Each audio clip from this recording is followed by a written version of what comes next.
What if Asta had God Key? That is the what if we will be discussing today. Before we begin, though, I would just like to ask you all to please put your suggestions down in the comments section below. I'm going to be reading and replying to a lot of them, so please put them down in the comments section. Also, if you have a Discord, please join the channel Discord, link to that in the description. And if you find yourself enjoying this what if, or any of my other what ifs, please consider subscribing. So, now, let's begin with this what if. A purplish orb floats out in front of Asta's hand as the terrified look of someone looking on towards him would stare deep into his eyes. However, to get to this moment, we have to start from the very beginning. As two young babies are in two baskets, both of them looking pretty much identical, as they would be sitting out in front of a just random church on the just side of a hill. It was in some off location in some poor town, nowhere close to any nobility at all, as this was just the sad reality of the time period that we are in right now. The father of this church would end up walking out, opening up the doors. Seeing the two young children, he would end up picking them up before walking them inside. As many people would gather around him, many of them people that lived there, kids of the orphanage that this father ran out of his church. So as he brought them in, he would end up bringing them into a room, setting the two of them down, where he would end up reading the markings on each of their clothing. Asta, and quite the names you have, he would end up saying, smiling down towards them, happy to have two more children into just his orphanage to help around the room. As a couple months back, a bunch of kids had finally gotten old enough to move out and start their own life's journey, becoming just simple farmers out in the middle of nowhere, sort of just like this town. As starting from such a low rank in society, it was basically impossible to move up at all unless you had just insane magic power. And luckily for he was blessed with that. However, for Asta, he wasn't. He was blessed with something else, something that was a little more demonic and powerful, if you will. So, see the father leaning over the two of them, staring on towards them. You two are going to be fine humans, I can just guarantee it, he would say before getting his face completely smashed in by the tiny foot of Asta, causing him to be thrown backwards, slamming through the wooden door behind him, creating a large hole right through it. As some of the other children would stand around them, some of the older ones gathering around asking him if he was alright. He would wipe a bit of blood off of his just gashed nose or laughing. I'm alright. It's just these new kids, That one's a bit feisty there. We end up time skipping just a bunch of years to both Asta and being 7 years of age, both of them helping around the church with different sorts of chores. And finally, the father would deem them old enough to go out into one of the nearby towns to just buy a bunch of bread, as it was getting close to a special holiday, and they wanted to stock up before the bread prices would end up artificially just rising due to the holiday nearing closer and closer. So as would go into the town, a passing by person would end up walking over to both Asta and Seeing both of them two young children at such a late time, he would deem them easy to take advantage of, as well as seeing a sparkling blue necklace lying on the shoulders of the young child. That was Uno. As he would end up walking closer towards them. Oh, what is it we have here? Would you boys know what it's like to be a noble by any chance? I'm saying, opening his arms wide as if just bragging about his role in society that he didn't even earn, he was born with. To which Asta, tugging along Uno's hand, saying, "Come on, Uno, we don't have time for this. We have to get back to the village," he would say with a bag full of bread. However, the noble would slap the bag out of Asta's hand. "You keep quiet. Let Uno here think for himself," he would say, grabbing onto the necklace, ripping it off of his neck. "I'm a noble, you see. You filthy common brats won't be able to do anything to me, because of my status and because of my magic power. Just know this. You stupid little commoners won't stand a chance against us. So don't try and do anything funny, you hear?" Asta would stare on towards this noble before yelling, "Give that back!" He would rush towards him, jabbing towards the necklace, reaching towards it, for the noble would only move it out of the way. "That's not gonna work, you little kid," he would say, lifting it up over Asta's head. So Asta would jump for it before he would be kicked to the ground. "Maybe you should just stay out of things that don't mind your own damn business." Asta would stare towards the noble, gritting his teeth as his hands would start shaking. He would lift himself up off the ground, pushing all the snow off of his clothes, wiping himself off, before cracking his knuckles.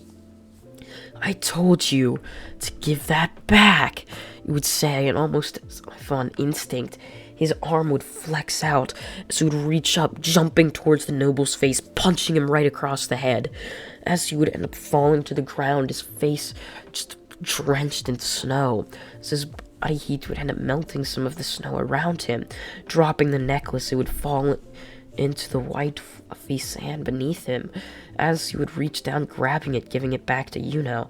"Come on, Uno, let's go," he would say, as the two of them would then run off back to just the church. Once they would arrive, the father would look towards them with sort of a confused gaze. "What happened to all of the bread? Weren't you supposed to get some? Something happened. Someone stole it from us. Oh, that's no good. I guess I'll have to go out in the morning to try to get some."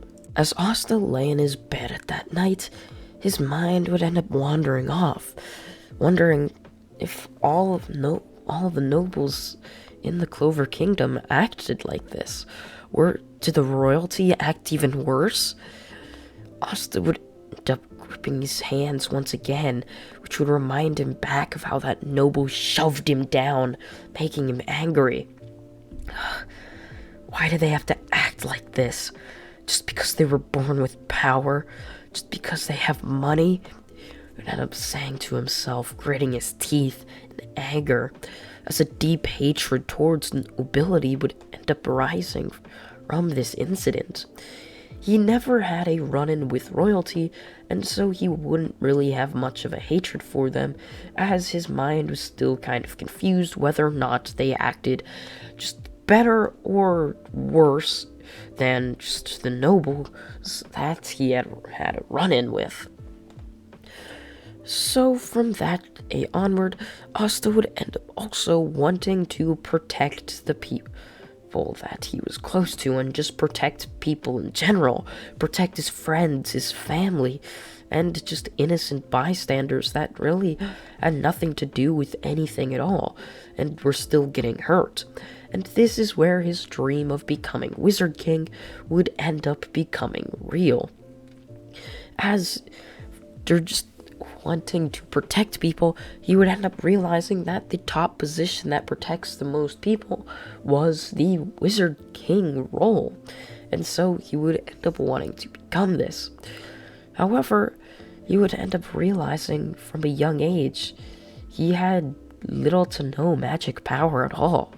As soon as Uno started to develop his power, the wind, just essence of it, being able to use wind to his ability, just being able to fly things around. And yet, months after Uno had gotten his powers, Asta hadn't. You would end up realizing it might just not ever come. And so, to keep up with this, or just to try to keep up with Yuno, and to keep their rivalry that Asta sort of had in his head alive, he was going to train his absolute hardest, day in and day out. So, much like Canon, Asta would be training so hard, doing thousands of push-ups and sit-ups every single day. However, he could do thousands more than he could in Canon Black Clover. As for this, Asta was just so much stronger in this what if. Asta simply just has so much power, it's unreal. Due to him being born with God Ki, he has the abilities and just the strength of just being able to use God Ki, that he's far above the average human. He just hasn't realized how to control or use basic ki control at all. So he has no idea how to even make a ki orb just yet. However, that comes quite quickly. As Asta, they're just walking off into the forest one day, saying to himself that the summer's finally here, and to prove as a testament of his own strength, he was going to last an entire month in the forest. So, as he's there under a tree after finishing his sets of push-ups and sit-ups, he would be looking up towards the soft leaves as it would blow and whistle in the wind. As he would be sitting there, all of the sudden his stomach would growl and grumble, as he would end up wondering, what am I gonna eat? As he would look around, starving, so hungry. All of this, and a deer would end up just walking right past his gaze. As Asta, seeing this, as if on instinct, would end up just creating sort of like a finger gun, or just a small orb would end up growing right at the point of his index finger before he would end up firing this orb off, so he would spin rapidly before slamming right into the deer's head. As he would fall to the ground, he would rush up to it, just wondering, "Whoa, what was that?" He would end up smiling, just so excited, just getting a rush from now being able to use magic power. This was unreal. He never thought he'd be able to unlock anything quite like this before. And it looked 100 times stronger than Yuno's, for sure. He would end up saying to himself, smiling, as he would look down towards the deer, as its body would lay there completely limp. He would create a fire before skinning it and eating it, saving most of it for the week that followed. And from then on, Asta throughout that month would practice his ki on wild animals while he was hunting, as he didn't want to let anything go to waste. Everything he killed, he would eat. If he just killed something and there was fur left over, he would make clothing for himself or for others that he could bring back to the church. And if there was any bones left, he would give them to just wild dogs he ended up finding just out, just wandering about. So with that, Asta would end up coming back so much stronger, now having a basic understanding of ki control. So as Asta now be ripped and has this simple understanding of how to use ki, he would the sun come right back at the church at the perfect time, as this just so happened to be the day they were all going to go and get their grimoires, or at least Yuno was. So when Asta came back, he was as well going to go get the grimoire that had fatefully chosen itself to go with him. So as they would all go there, Yuno and Asta would both stand there side by side as the grimoire ceremony would then begin. However, as all the grimoires would be passed out, both Yuno and Asta didn't have one at all, until a shining, glowing, just orb would end up falling out of the sky right down towards Yuno. As he would open up the book, there stood a 4-leaf clover grimoire. As all of the people standing around would all look just in complete shock, wondering and just dazzling, looking like, "That's so cool! You got a 4-leaf clover grimoire! I can't to see what mine is," Asta would say, pointing to his chest. However, as nothing would end up coming, all of the sudden, he would end up yelling out, "Hey, where's my grimoire?" The wizard standing above them all would walk down towards Asta before patting him on the shoulder. "It appears no grimoire has chosen you this year. Perhaps you should wait till next year," he would say with a snarky smirk on his face. Asta would end up just hiding his eyes with his hair before walking out. Wandering off into the forest. Why didn't I get a grimoire? I have magic," Asta would say, creating 2 small key orbs within his hands before crushing them. "I have magic. I know it. Unless this isn't magic at all. It's something far different than anything magic could ever be. Maybe, just maybe," Asta would say to himself, as we end up cutting forward to see someone standing before Yuno. Revchi would summon chains, all gathering around, capturing Yuno, draining him of his magic power, as he would walk over towards his grimoire, snatching it out of the air. This was a pretty high penny on the black market. I'm gonna make a fortune from this. Maybe I'll finally be able to rejoin the Magic Knights with all of this money. I know some of those squad leaders will definitely take a high bribe," he would say, smiling, before Asta would end up rushing in, punching him right across the face. However, would end up jumping backwards, dodging this at the last second. "You fool, screaming all the way here. You really thought I couldn't hear you from a mile away? No wonder you didn't get a grimoire. You're so immature. You don't even have any basic combat skills. You know, if you're gonna plan a sneak attack, you should at least try to be sneaky." With summoning chains all going around Asta, completely capturing him as well. Would end up laughing. "Oh my gosh. No wonder you didn't get a grimoire. Like I said before. Or you shouldn't deserve one, but you don't even have a fraction of magic power in you. Isn't that just funny? You're useless. You're like a defected human. That's crazy," he would say to himself, laughing. So Asta would end up staring towards him, gritting his teeth as that same anger he had when he was fighting that noble would end up resurging into him.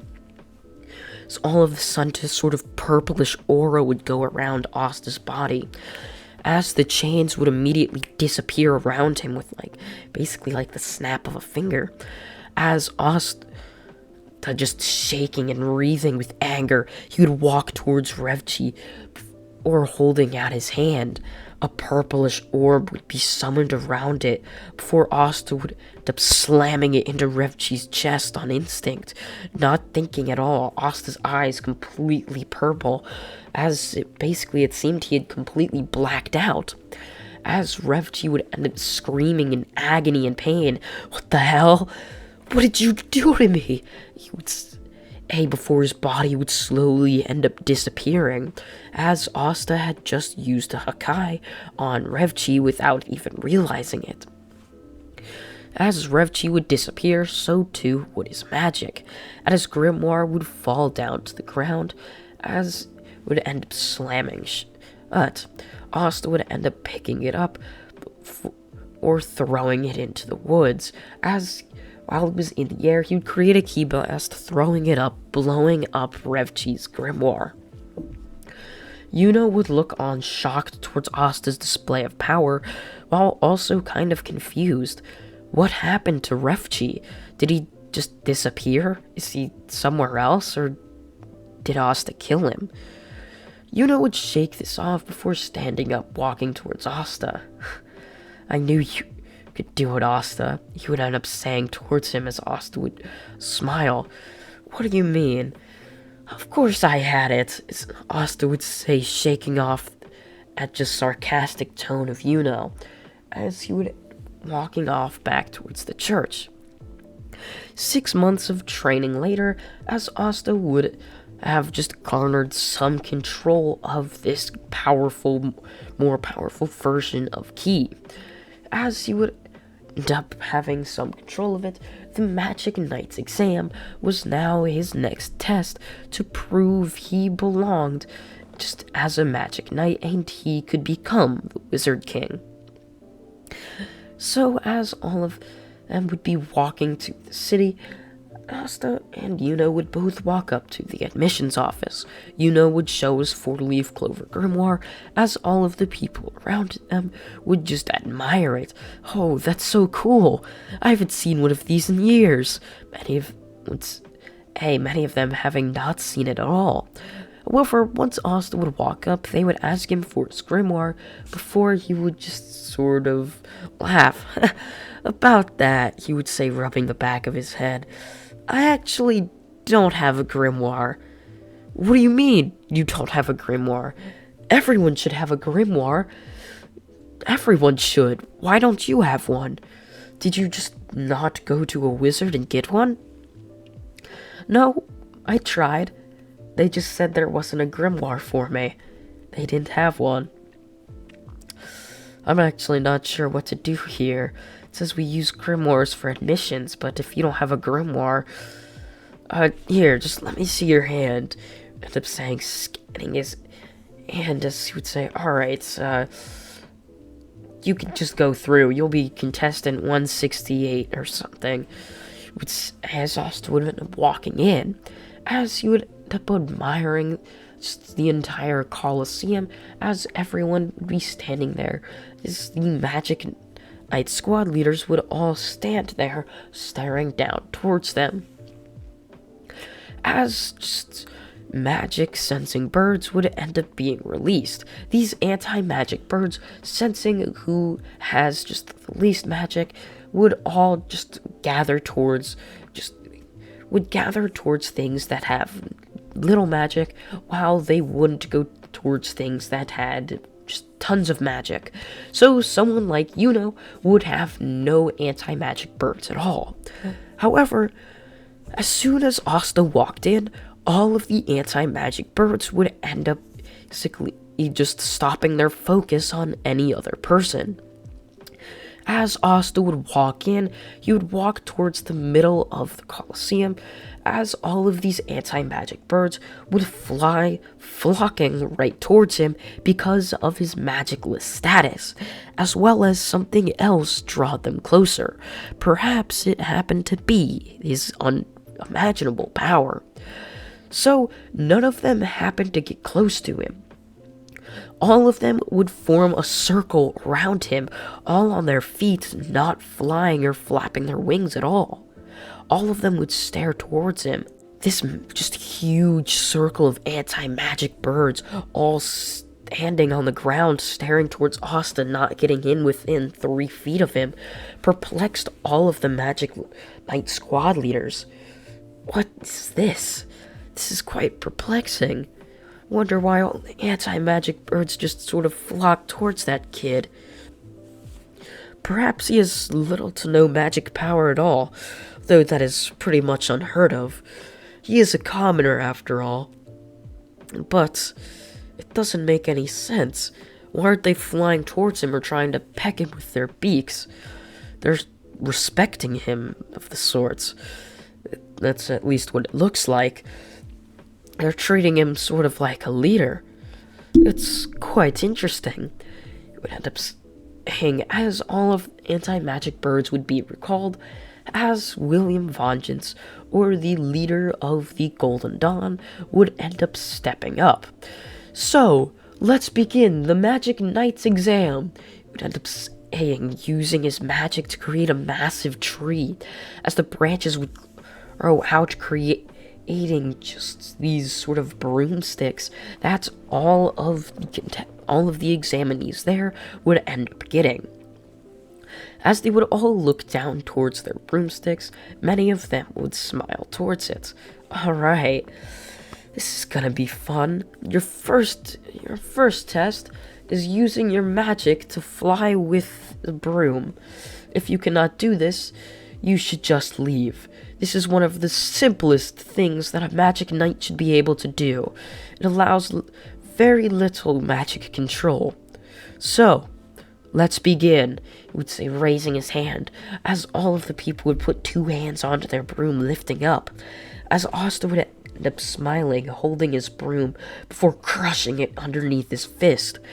This loud just snap would end up causing all of the people to turn towards him, wondering what the kid just did. As they would say, he didn't even control it at all. He just put all his magic power into it, completely destroyed it. However, Asta would end up just smiling, before floating up into the air. I don't need your silly broom. I can fly on my own, would end up saying, as all of the Magic Knight squad leaders would end up jumping up out of their seats, including Yami. He couldn't sense any magic coming off of this kid. He wasn't using magic. So, if he wasn't using magic, there was no way he could be manipulating the wind around him to allow himself to float. So how in the world was this kid doing this?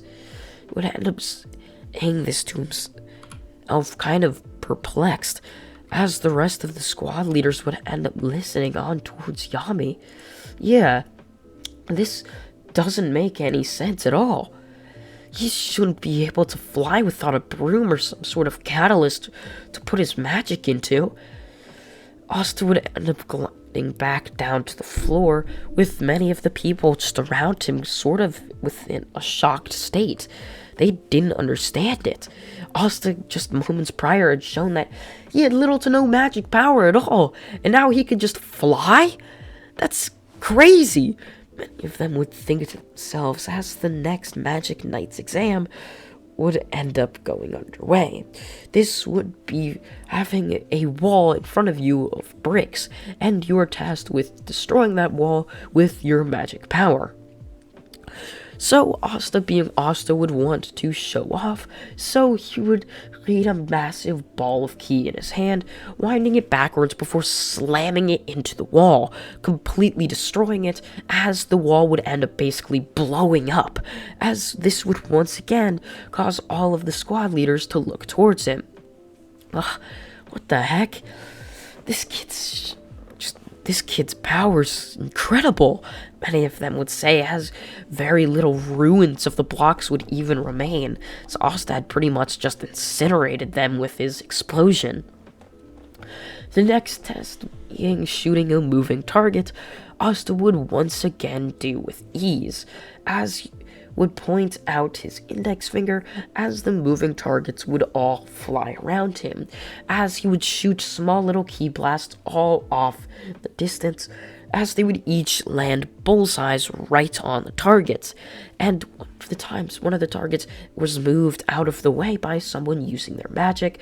The ki blast would end up circling back around and just exploding right on after hitting a bullseye. Asta using his powers to guide the ki blast back to hit the target as a bullseye. Once again, basically causing everyone to look just on in shock. After this, the next exam would be just creating something with your magic. You could basically create anything you wanted to. So Asta would try to create something with his ki, as he would end up using his power, creating a small little purple ball, as this would be one of Asta's smallest Hakais. As Asta would pick up one of the ruins from one of the prior tests, tossing it up, Asta would also toss the ball up, as it would glide into the ruined brick, before the brick would easily just disappear within an instant. Many of the Magic Knight leaders weren't sort of impressed with this, however they did still find it quite amusing. And the final test was to put your magic into a seed and to have it grow. However, Asta didn't have any magic, so when he got the seed, all he did was just create a key blast and destroy the seed, which was pretty much the opposite of what the Magic Knight leaders wanted to see. However, it still showed his power, and that was really all Asta wanted to do. He just basically said to himself, look, I'm gonna come in here, I'm gonna show how strong I am, and if you don't want me after all my power is displayed, then you don't deserve to have me, as I'm going to be your best squad leader, or not squad leader, I'm going to be your best just member besides your squad leader and co-squad leader there's going to be until I am the squad leader. So as Asta would saying this, or not saying this, just thinking this in his head, he would end up hearing that all the exams were finished. So as all the names would be called to step up and see what Magic Knights wanted you would end up stepping up, as all squads would end up raising their hands, signifying that they wanted them. However, would end up easily choosing the Golden Dawn, as it was the best squad to join. However, when Asta's name was called, 3 teams would raise their hands. The Black Bulls, the Azradeers, and the Golden Dawn. And that is where part 1 of What If Asta Had God Key comes to an end. Part 2 is going to come out the day after Christmas or on the 26th of December, so please stay tuned for that. Please consider subscribing, it really does help this channel out, and I thank you all for watching once again, and goodbye.